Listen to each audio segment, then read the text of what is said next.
Ah yes, chaps, would you believe we are but a few days into 2024 and already we have a candidate for dumbest person of the year? Which must be a record in and of itself, actually, considering our culture, probably not. But the demographic of everyone involved in this story, oh man, it makes the comedic factor that much funnier. Now, the Harvard president, or former president, I should say, Claudine Gay, man, black, female, and gay in the name. Like, her ESG score must be through the freaking roof. But who cares, because she's resigned now due to plagiarism and fomenting rage against a certain group. Though as far as I'm aware, she's still part of the faculty at Harvard, so victory is more symbolic. You know, for who, I will leave that up to you. Now let me just say something about that particular group, because Michael Tracy said this on the Twitter. Maybe the Harvard president deserved to be ousted for the plagiarism allegations, but the only reason the plagiarism allegations ever even surfaced was because of a fabricated anti-Semitism scandal engineered by rich donors and craven politicians. Now, I would like to see some proof of that, because all I have to go on is this, and I'm assuming an Israeli lobby group of some kind. I don't quite know if it was just their money providing the servicing of the plagiarism that led to her demise, or perhaps her failure as an administrator when it comes to free speech and that group. Who knows? But again, who cares, because she's gone either way. Good riddance. But let me say something about that particular group, and I have to be very careful with how I phrase this naturally.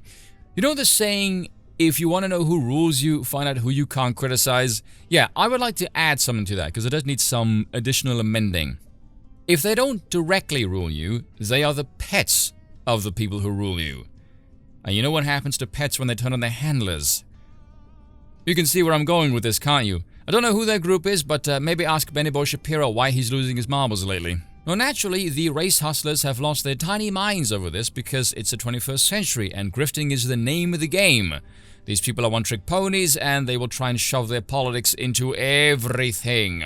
I mean, this picture essentially sums up much of Western politics rather well, frankly. Starting with Ibram X. Kendi saying this, and do we even need to read or acknowledge any of this? No, because he's an absolute clown. Now this one from Jamel Hill. This one is hitting silver though. When white people are hired in any position, the automatic assumption is they were the best person. Yes, because we are. You know why? Because we are not the beneficiaries of any government or ESG-sponsored scams. Everything we see that touts diversity as some kind of a boon inevitably tanks and fails. Welcome to pattern recognition.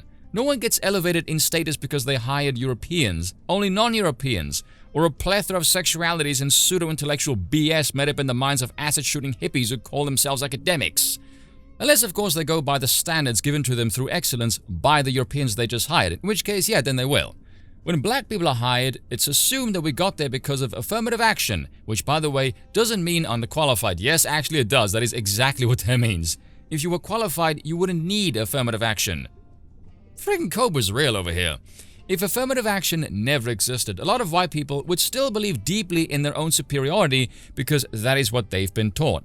I didn't need to be taught that feeling. I learned it through the power of pattern recognition and history. Why is Europe significantly more advanced than the vast majority of the world? Why, when the colonial powers left their conquered territories and the state was handed over to lesser locals, did it plummet in terms of economic prowess and standards of living and become riddled with corruption? Why is any place in America not run by Europeans awful? Why does any person of color in America, once they get any money, buy real estate in white neighborhoods? Why is the whole world clamoring to get to countries run by Europeans, specifically when a lot of their countries were formerly under colonial rule? We're not stupid, nor blind. We're just kind of sick and tired of pretending you're not all desperately envious and full of shit. Considering there have been 30 presidents at Harvard and Claudine Gay was the only black one in history, she had to be extremely qualified to even be in that position. And yes, so qualified she was ousted only after a few months, shortest stint in the university's history. Well done indeed. But don't let me interfere with your racism. Go off. Okay, you aid nothing and you improve nothing. All you do is whine and moan about race all damn day. You add no value to society in any tangible way. If your voice was culled from the public discourse, nothing useful would be lost. Without affirmative action, you would never get anywhere, and you know this to be true. You reek of imposter syndrome. There you go. And by the way, this grifting shtick is so bad for collective PR, especially on the race variable, because those public voices really make their groups look incredibly stupid. I mean, she said on the Twitter, the Euros have spent centuries rigging the game, whatever the hell that means, and all black people ever wanted was to be judged by their merits. This is a woman who's pro-affirmative action, mind you. That's like claiming to advocate for healthy eating whilst your diet is primarily chocolate and lard. Even saying we do judge people by merit, and we happen to see an overwhelming lack of it coming from a certain collective. Geez, I wonder why that might be the case. I mean, we'll never find out the finer details of why. That hypothesis is never discussed in any public discourse, which naturally leads us to draw our own conclusions. I'm South African, you can guess my conclusions. But if she takes the silver, then who takes the gold? Ah, yes, an excellent question. The gold goes to yet another race hustler, Marc Lamont. Now, I first heard about this dude many a year ago when Don Imus called a bunch of black women nappy-headed hoes, and Marc Lamont was on a panel with Patrice O'Neal on Fox News.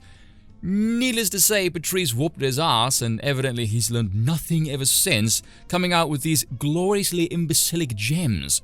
The next president of Harvard must be a black woman. Several hours later, after someone suggested Candice Owens, this is the problem. Y'all really think black people are interchangeable.